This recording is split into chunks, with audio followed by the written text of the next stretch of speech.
because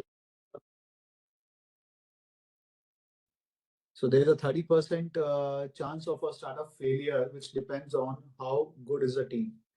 And then we studied certain frameworks on how to do the selective hiring for the initial hiring decisions.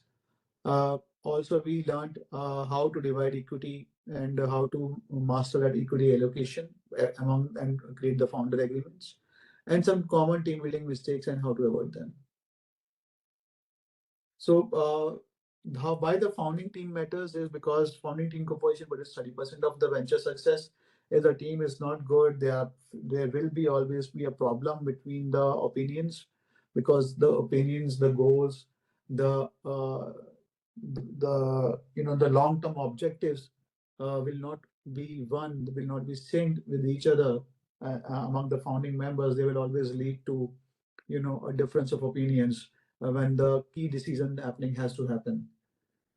And offers, investors often bet on the team, not just the idea. So that is again very important thing, that investors so basically it's an execution team. How good is the execution side of the whole idea? So that is defined by the founding team, which is why the founding team matters a lot. Complementary skills reduce execution risk, and the skills should be complementary to each other, not an overlap. So, whoever you are selecting as a co-founding member should complement to your business. Should have a skill set which makes a important ingredient of your business, and then the team dynamics directly impact the company culture. So the initial team, the initial hiring, the co-founders, they all play an important role in setting up the dialogue and how a particular company react to, and how they uh, how it is seen. So for example, the companies like Tesla and X, they are seen because of the person like Elon Musk heading the whole organization. They're seen as a company which is full of innovation, launching something new and doing something out of the box.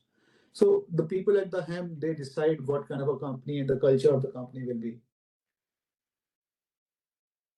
And then there are three critical roles needs to be played in every startup, which is the role of a visionary.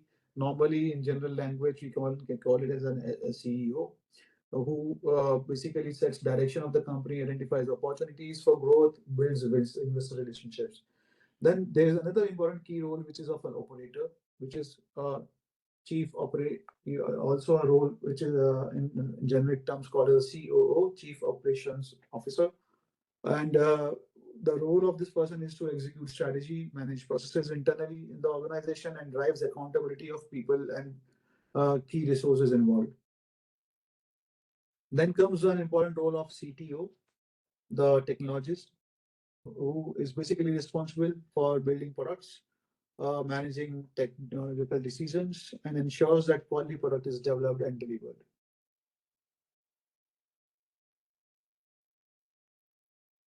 Now, so for the co-founders, it is very important that the alignment of goals and motivations has to happen, because if this alignment is not there, then it will be very difficult in long term that you will be aligned on the key decisions which are the turning decisions for the company.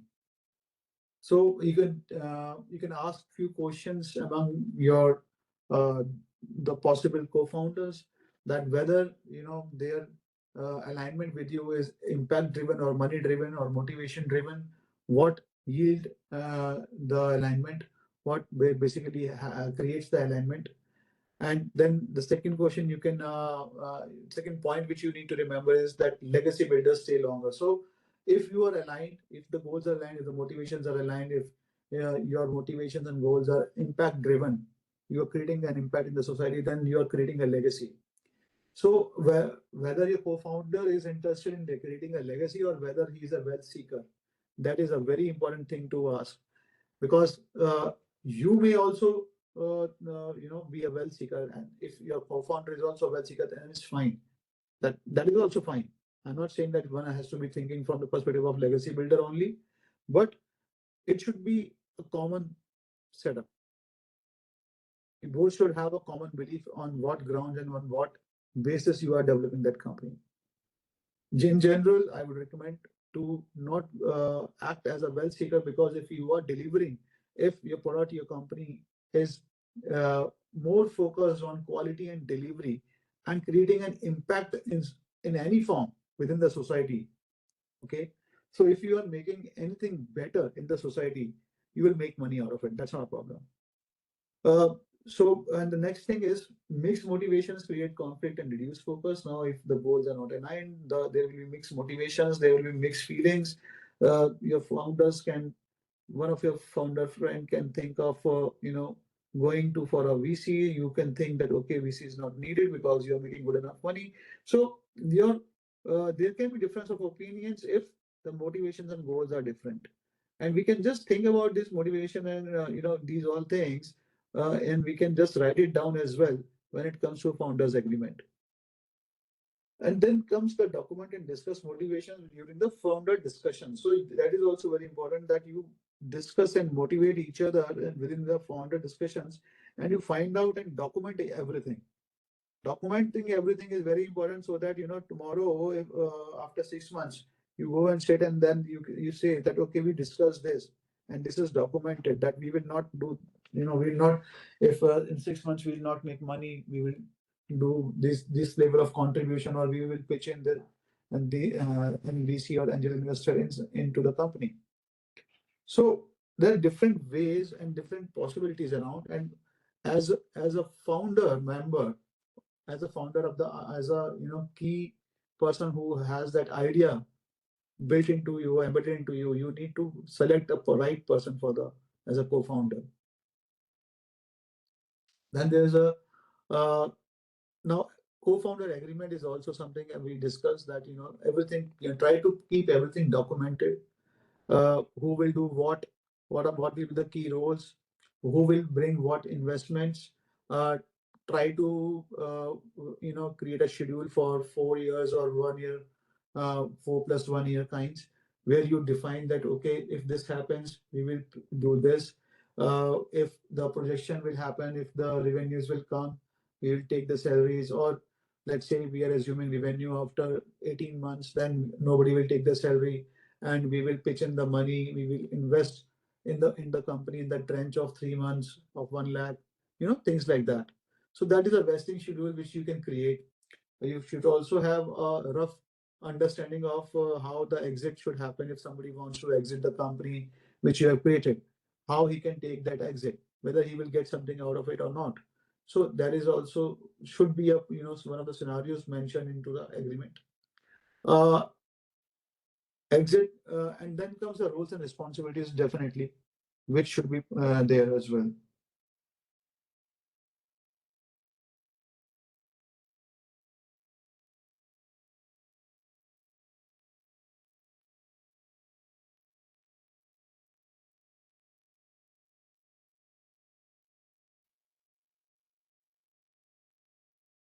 So the next is the role of early hires.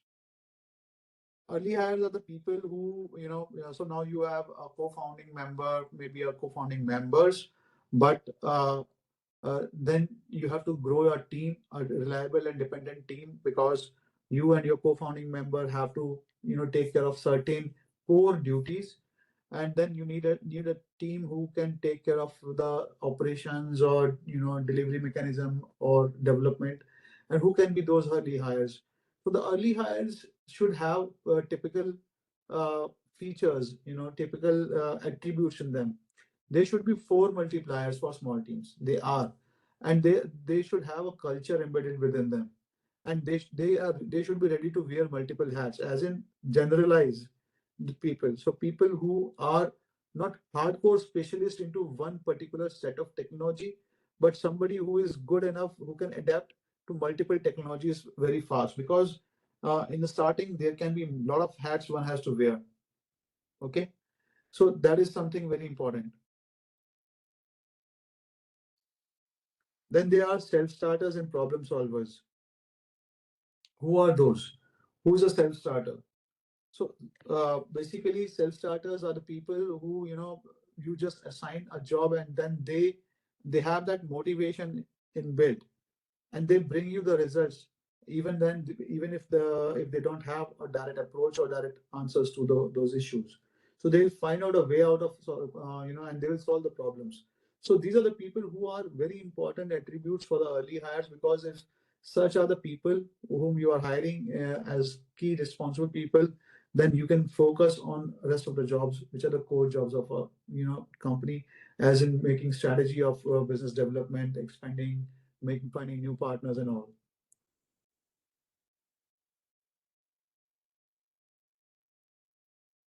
And when is the right time to hire such people or managers? And so key hire can be the first hire can be a manager or may not be a manager. He can be a, but when is the time to hire an actual manager? The actual manager can only be hired when you have a small team of 7 to 10 people. Okay, so there need to be a small team of people who can be there, who should be there. Then there needs to be domain expertise, people skills, and culture fit as a prime attribute which and quality for a manager. So if there's a technical team of 3 to 4 people and you need to hire a manager for that, that person should have the domain expertise. That person should be a team leader. He should have that capability of managing and working with teams. And then he should be a cultural fit. He should be a person from the same who understand the team, who understand how the people of a particular region, how do they work, what are their attributes and all, so that they can communicate and create a strong bonding within that team. Then comes the bootstrap reality, which basically means that early leaders must wear multiple hats, which definitely we see that as an early hire, those that person should be able to to adapt to multiple types of jobs and requirements, because in startups there is no specific job role, and job roles can keep on getting exchanged, particularly in terms of the hires. I'm not talking about the co-founders. In terms of the hires, these job roles can you one has to play multiple job roles at times. So this is a common thing which happens particularly in terms in when startups are there. So, and a common mistake is hiring experienced executives too early. So that is again, we discussed yesterday that, do not focus on hiring a very experienced executive. It is better to outsource the task and the requirement in that case, because, you know, uh, that is something very important.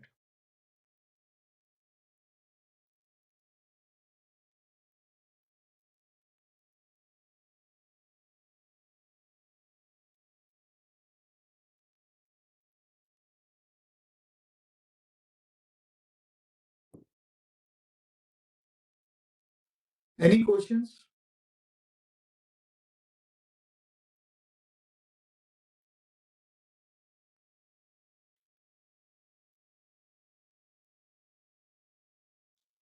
So next thing is finding technical resources.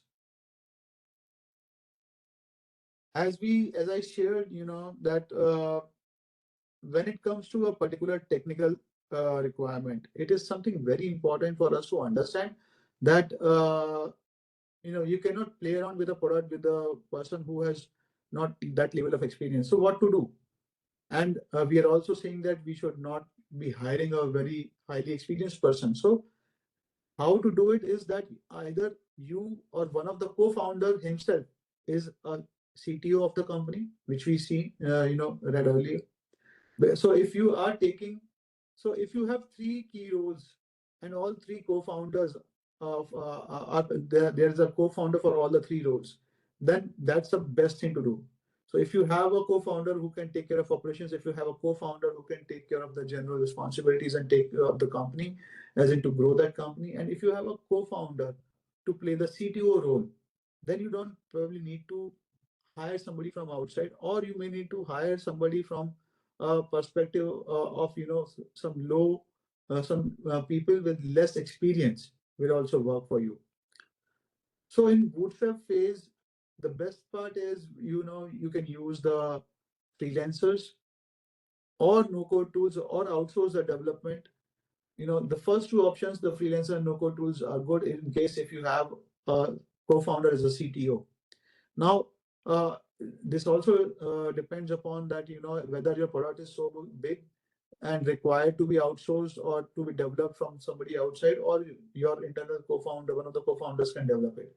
Ideal situation is that the one of the co-founders should develop the product. But if the requirements are high, you can look out for the freelancers. The CTO can design the requirements, keep a monitoring on how the freelancers are working, or he can use a no-code tools, or they can wireframe the requirements and give the whole project to an outsourced development agency.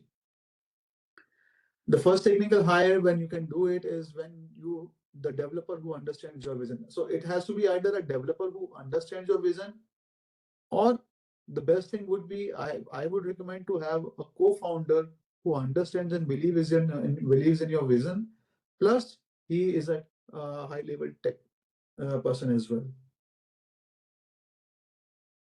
When to build or buy a technology. So basically, if you want to reduce your go-to-market time, and if that ratio is allows you, that time to market allows you to build, then the best thing is to build.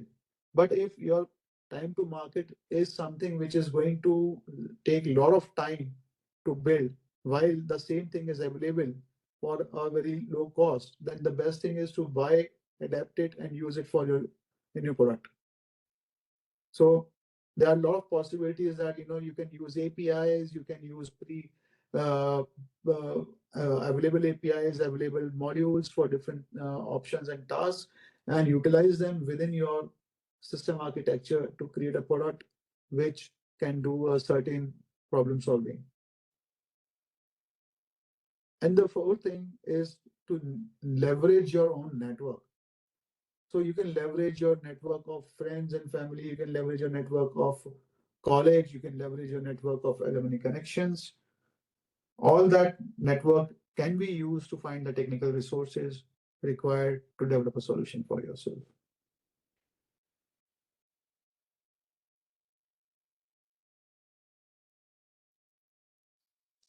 And now the key principles for allocating equity is that, yes, vesting for 4 years, 1 year cliff protects all parties, which means that you should have an investment plan. Also, that okay, if you are coming as a co-founder, how we are going to invest, how we look for the next 4 years, what investments can come in, and how and there should be a proper exit plan, roughly drafted as well as part of it. Uh, then comes what are the proportions? Do you want to have an equal equity among all the co-founders, or proportional equity, or you can have a equity based on contribution, who is contributing what in terms of the skill sets and time, and maybe the vision trade-offs, like who is the person who has the initial vision about the whole business idea, and who is the driving force. So he can have a majority of the equity, and then rest of the equity can be divided into the other partners. Just an ideation. So, and then bootstrap equity is your cheapest currency. So whatever equity you are developing, so whatever funding you are getting at the time of bootstrap, without through your friends, family, and the amount you're pitching in, is the cheapest currency. Why cheapest? Because you don't have to pay back any interest on it. Okay. Otherwise, everyone else will either take a part of the equity from a business, or they'll charge you a high rate of interest for money. And option pool reserves 20% of future employees. So this is an option. This is basically a thing which we discussed yesterday, that if you want to retain employees for a very long time, particularly people who are highly experienced or good enough experienced, you need to offer, you can offer them some equity percentage ranging between 0.3, 0.1, 0.5 to 3% in general, and reserve a pool of 20%. So basically, you can say, up to 20% is something which you can divide among all the people of all the future employees to whom you can, give options, future options, or basically the partial ownership of the company in terms of the shareholding. So there are three models: equal split, proportional, or hybrid model. Okay, so in hybrid, you have a base equity and then vesting for ongoing contribution. Proportional is based on idea ownership, funding brought relatively. And the third one is the equal split, where you're equally splitting the complete contribution.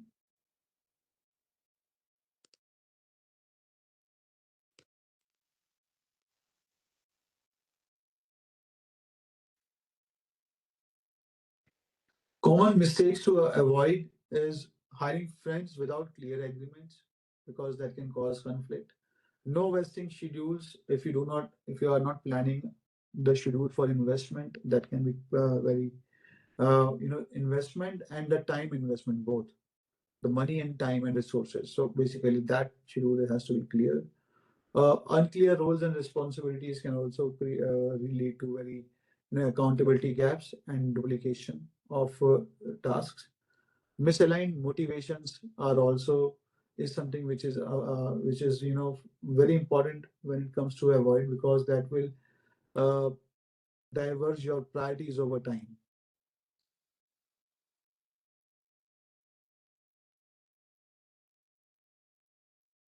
Now, as a pre-launch founder checklist, what we need to have on plate is that we should be discussing about what are our motivations, what should be the exit plans, what should be the long-term vision of the company. Then you should discuss and document the roles and responsibilities and decision authority of the people, the founders. You should also create a founders agreement, a document, and in black and white, registered with a particular authority with vesting schedules. Then you should also define the equity division, how the equity is properly divided or shared among the people.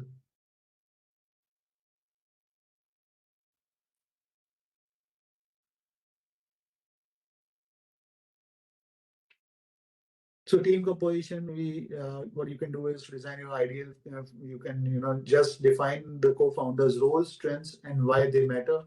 Discuss what skills are non-negotiable versus learnable. So non-negotiable skills are something which can which you need in any case. And if you have the co-founder, just think about what is a non-negotiable skill they are contributing to. Equity allocation is the next exercise which you should do, where you have to use any split model, equal or proportional or a hybrid model. Define the vesting schedules, how you're going to plan the investments, what can be the exit plan, and how these all things will happen. So define it, document it, and then uh, this can become a very important document for you for future, because when some any kind of a disagreement arises, then you both the parties can refer to this document and see that what are the pointers where you agree together. The planning the first hires is again as we have discussed, your initial hiring of the company should be the people who have the generalist mentality and with startup mentality, people who are problem solvers, people who are they work more like contractors rather than full-time employees. You just assign them a job and they will do it in anyhow and any ways possible. And then the equity for early hires will be like keep a small equity of 0.5% to 3% for people who are your early hires, so they remain part of the company. Okay, and and you can define that, okay, once you are you are basically 4 years or 5 years you are down the line in the company, you can just uh, uh, you'll get certain number of equity shares of the company, which will be of x 2% value of the valuation of the company. So let's say if the company becomes 20 cr in valuation, then you can think, the 2% comes out to be quite a big value. Okay, like 40 lakhs. So that is something which people will be interested in as well.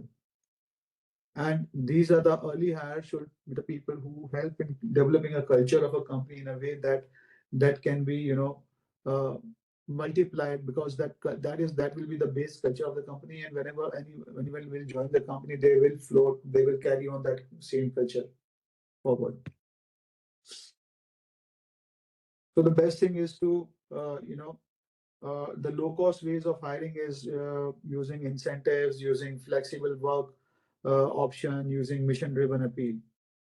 And then there's a no cost budget as well, where you are hiring people from the college, using through a college network, through the freelancer platforms, and through no code tools.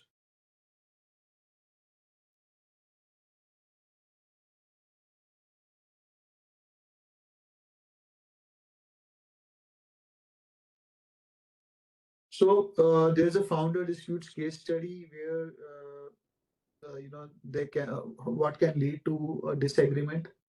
Like there's a two co-founders and there's no agreement on equity or roles is there.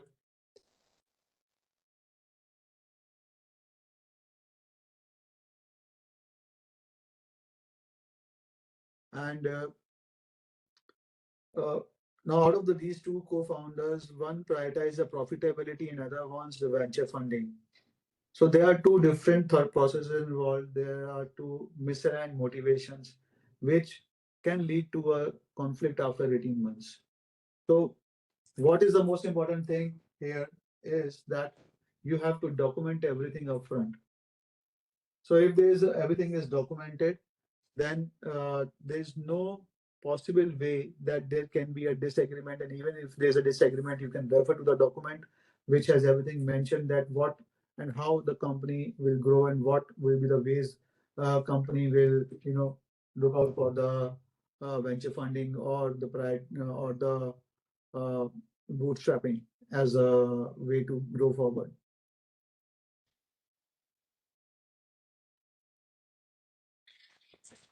So, what can be a possible way of red flags when team fail? So, founders avoid difficult conversations. So, founders they don't do any conversations if their founders are not talking to each other. They that is something a red flag where they are there's a high possibility that that which can lead to a difficult situation where they are not talking, and because that can lead to a difference in their opinions. Okay, so it is always a good idea that you keep regular meetings between the founders, and that should be a bi-weekly meeting or a daily meetups or over a coffee. And if you are having a co-founder who lives in some other city, then at least two times a week you're meeting, discussing an idea, taking the things forward. So this is very important so that you guys are on the same page when it comes to the decision making. And decision making paralyzed by consensus pressure means that uh, you should not just agree to a decision just because the other person is agreeing to it, or maybe two people are agreeing to a decision and you are the third person, and now just because two people are agreeing to it, you just agree to it, even if you feel that that's not a right decision. So always speak up your mind. Don't put up yourself into a pressurized situation where you are agreeing to some decision just because two other people are agreeing to it. If you have a different argument for that, please go ahead and share your thought process. There's an unclear accountability of for failures, uh, which basically means that there should be a proper role definition, that who is going to do what, and if that particular things fail, it will be a failure because of that particular. It's not uh, unaccountable; it is accountable, and the person will be responsible should take the that failure as a responsibility. So it's not that there is no one is ready to take the uh, uh, things on particular person's head. So if there are two co-founders, three co-founders, they should be very much clear about their own accountability, and they should not come to a position where they just leave a failure on each other, because anything can go wrong, and which is fine, but one has to take good things about them as well, and the bad things about them as well. Then comes a compensation and equity dissatisfaction, which is again very important. That if for any reason somebody is feeling that he is not satisfied, these things can be shared if regular talks, regular meetings, and things are happening.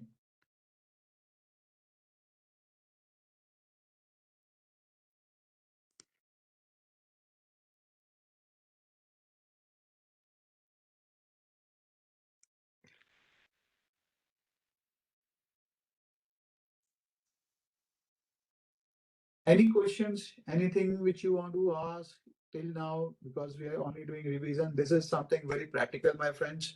Uh, there can be n number of case studies, n number of ideas behind this. Okay, what you need to understand and do is to actually execute these things so that you can, have more understanding and deeper understanding about how to go about it. We can only, this is something which is a practical subject. Practically, you need to go into a, these are only some of the tips what we are discussing over here.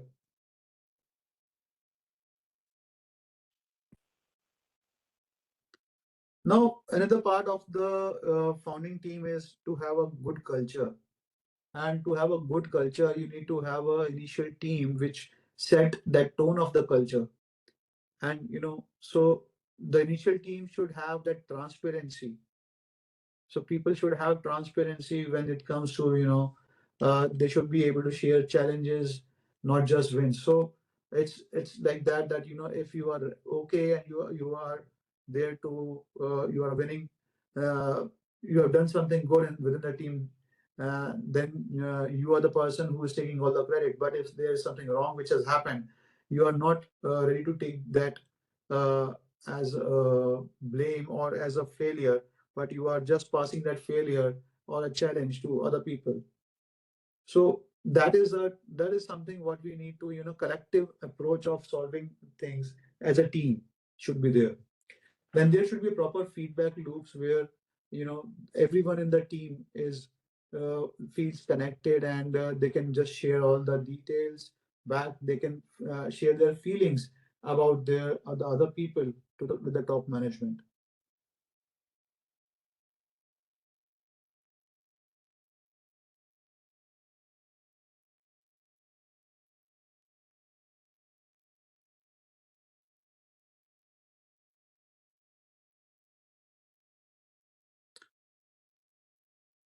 Then there comes the cultural compound. So basically, the early habits shape your company forever.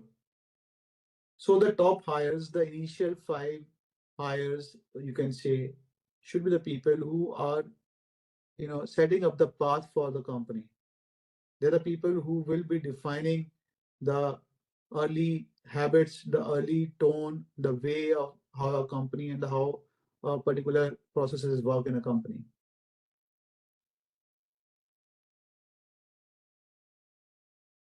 Founder agreements are basically a documentation, or you can say the MOM or AOA of a company, articles of association or a memorandum of association. When we register any particular company as a particularly a private limited company, so we also have to, we call it as an association, which is basically a company only. So we have to write certain rules and guidelines for that, which we can define that, how and what will happen if somebody has to leave in 6 months, what will be the requirements for the next 4 years, how much money can be expected. So all of these, whatever thoughts you are thinking can be part of this document, and you can get this document registered.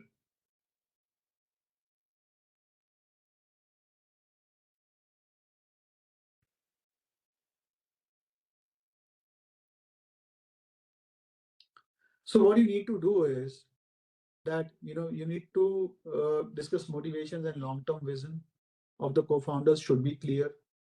Once the motivation and long-term vision of the co-founder is clear, you have all of your co-founders aligned with same goals and motivation, then you should document everything, draft a co-founder agreement, and discuss on the equity split, how the equity will be, uh, is managed.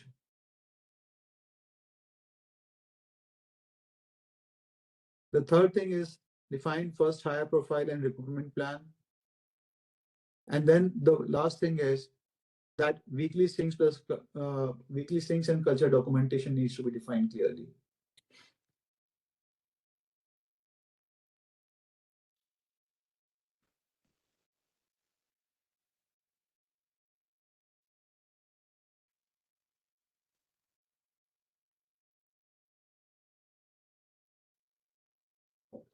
So one of the key takeaways from this whole exercise is that when team composition happens, it is very important to have the right team, right people, because that defines the success of a startup.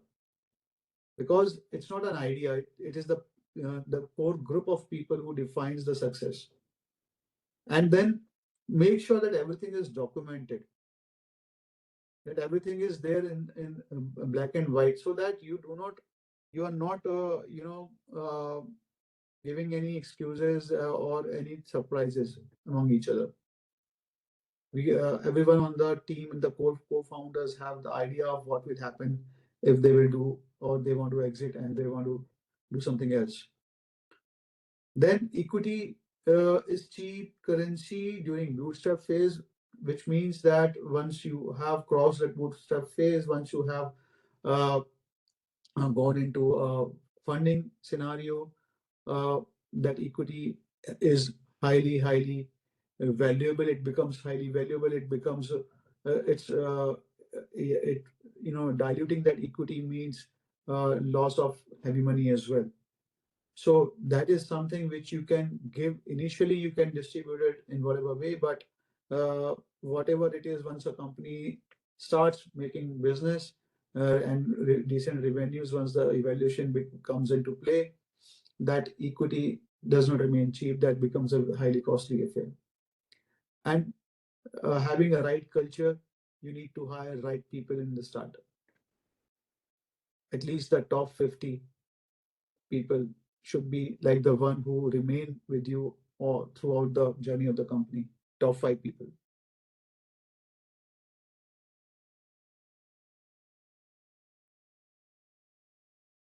I have shared certain links with you yesterday as well. You can go to the Y Combinator Startup School and learn about team building from there. There's a Founder Institute where you can use and learn more about the founding and team building. There are certain legal templates which are available to understand, what all things you can include in a founder's agreement from Clerky Law Path.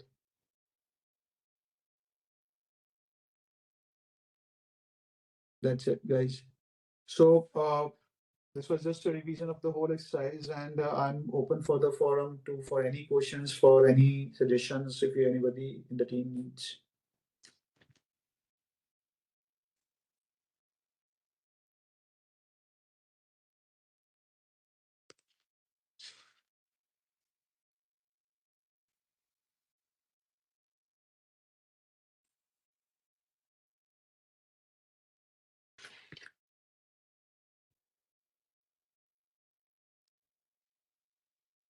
No questions, students?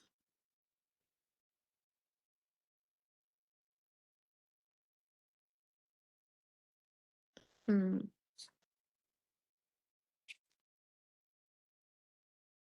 Right then. Thank you so much, Mr. Goyal, for your time and student to join this session. We'll catch up in the next workshop. Thank you all. Thank you, everyone.